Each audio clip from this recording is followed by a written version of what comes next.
ஓம் ஸ்ரீ குருப்யோ நமக. ஹரிஹி ஓம். சுக்லாம் பரதரம் விஷ்ணும் சசிவர்ணம் சதிர்புஜம் பிரசன்னவதனம் தாயே சர்வ விக்னோபசாந்தயே. குரு பிரம்மா குரு விஷ்ணு குரு தேவோ மகேஸ்வரः குரு சாட்சாத் பரபிரம்மா தஸ்மை ஸ்ரீ குரவே நமக. சரஸ்வதி நமஸ்துभ्यं வரதே காமரூபிணி வித்யாரம்பம் கரிஷ்யாமி சித்துர்பவது மே சதா.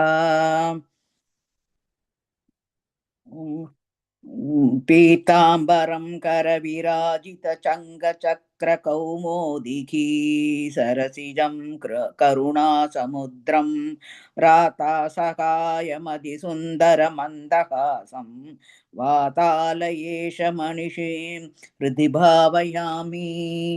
ஓம் நமோ பகவதே வாசுதேவாய. ஓம் ஸ்ரீ கிருஷ்ணாய பரபிரம்மணே நமக.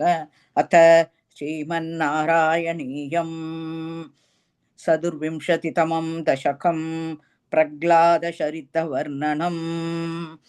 हिरण्याक्षो बोद्रिप्रवरवपुषा देवभवता अदेशो गक्रोधक्लपितधृतिरेतस्य सगजग हिरण्यप्रारम्भः कशिपुरमरारादिसदसि प्रतिज्ञामातेने तव किल वदार्थं मधुरिपो वितादारङ्कोरं सकलु तपसि त्वा नशिरतः पुरः साक्षात् कुर्वन् सुरनम मृगाद्यैरनितनं वरल्लप्त्वा दृप्तो जगदिद भवन्नायकमितम् परिक्षुद्धन्निन्द्रातकरततिवन् त्वामगणयन् निगन्तुं त्वां भूयस्तव पदमाप्तस्य चरिपोः पगिर्दृष्टोरन्तर्ददितहृदये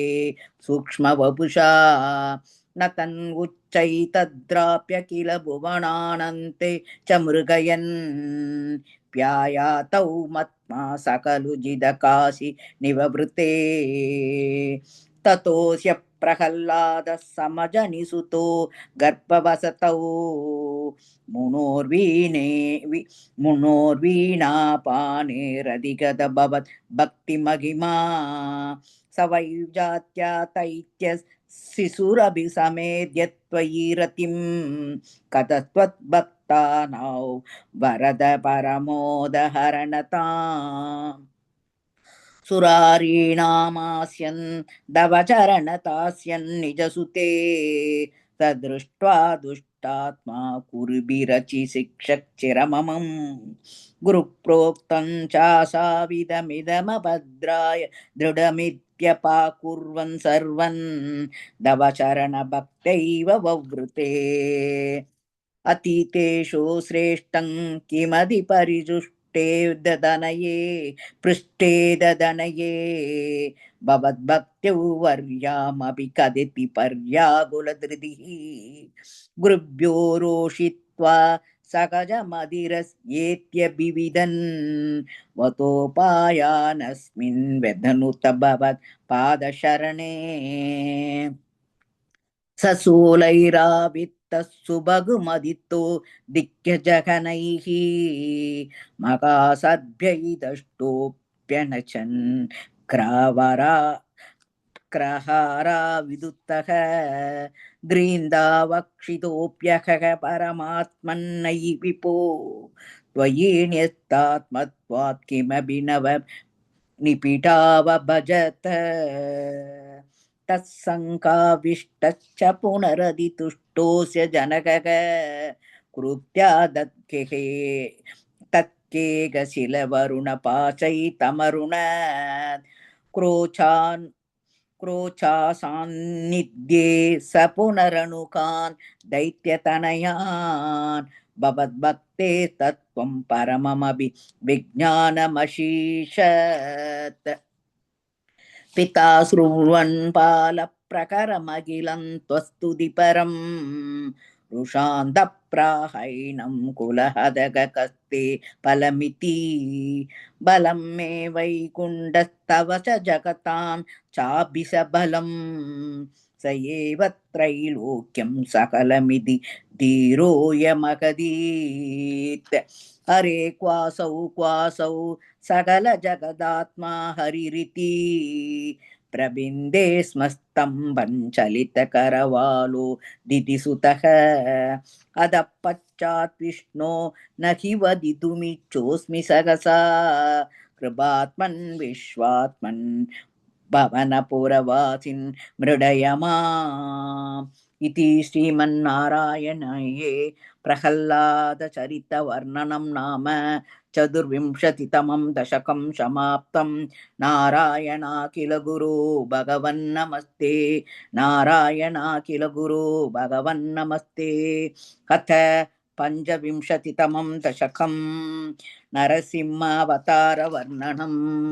तम्बे घट्टयतो हिरण्यकशिपो कर्णौ समाचूर्णयन् आकूर्णच्चगदण्डगुण्डगुगरो घोरस्तवाभूत्रवः श्रुत्वायं किल दैत्यराजहृतये पूर्वं कदाप्यश्रुतम् कम्बः कच्चन सम्भपादसलितोऽप्यं भुजपूर्विष्टरात् तैरे दीक्षविस्तृष्टसक्षिषी महासंरम्भणि स्तम्भतक सम्बोधन्न मृगात्मकन्न मनुजाकारौ वपुस्ते विपो किं भीषणमेतत्तत्पुदमिति चिद्दे सुरे विस्फूर्जत् तवलोग्ररोम विकसत् वर्ष्मा समाजृम्भताः तप्स्वर्ण सवर्ण कूर्ण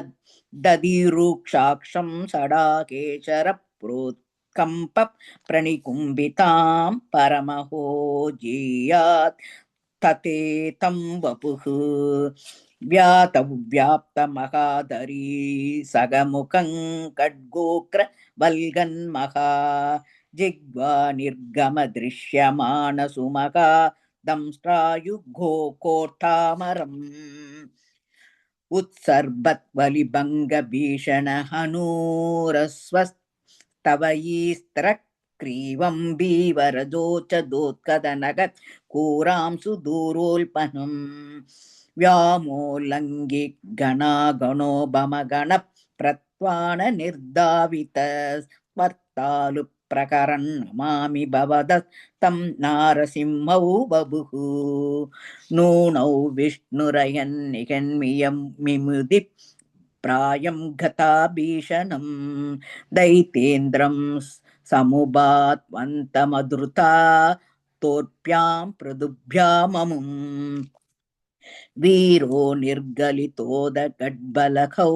गृणन् विचित्रश्रमान् व्यावरुण्वन् पुनरापपादभुवन क्रासोत्यथौ त्वामहो भ्राम्यन्तं पिति चामदं पुनरभिप्रोद्गृह्य दोर्भ्याञ्जवात् द्वारोतोरुयुगे निपात्य नगरान् विद्गाय वक्षो भुवि निर्बिन्दन गदि निर्बिन्दन दिगर्प निर्भरगलत् रक्ताम्बु भक्तोत्सवम् पायं पायमुतैरयो बहुजगत् संहारि सिंहारवान् त्यक्त्वा तं हतमासुरक्तलहरी सिक्तो न मत्वश्मनि प्रत्युत्पत्य समस्तधैर्यपडलीं चाकात्यमाने त्वयि भ्राम्यद्भूमि विकम्पितां पुतिकुलौ व्यालोलचैलोत्करम् प्रोत्सर्पत्कचरं चराचरमहो दुस्तामवस्थां ततौ तावन्मांसवभाकरालवभूषन् घोरान्त्रमालाधरं त्वां मध्ये सपमित्तकोप उषितं दुर्वार गुर्वारवम् अप्येतुन्न शाक कोऽपि भुवने दूरे स्थिता भीरवः सर्वे सर्वविसिञ्च वासवमुखा प्रत्येकमस्तोषत भूयोऽप्यक्षतरोषधाम्नि भवति ब्रह्माज्ञया बालके प्रहल्लाते पदयो नमत्यपभये कारुण्यभाराकुलः सान्तत्वं करमस्य मूर्धनि समदात् स्तोत्रैरतोद्गायतः तस्या कामति योऽपि ते निदवरल् लोकाय शानुग्रहम् एवं नाडितरौद्रचेष्टितविपो श्रीतापनीयापित तृण्यन्तः स्फुटगीतसर्वमगिमन्यत्यन्त शुद्धाकृते तद्दाङ्कृत् निखिलोत्तरं पुनरको कस्त्वां परोलङ्घयेत् प्रह्लादप्रिय हे मरुत्पुरपते सर्वामयात् पाहि माम् इति श्रीमन्नारायणीये नरसिंहावतारवर्णनं नाम पञ्चविंशतितमं दशकं समाप्तं। नारायणाखिल गुरो भगवन्नमस्ते नारायणाखिल गुरो भगवन्नमस्ते।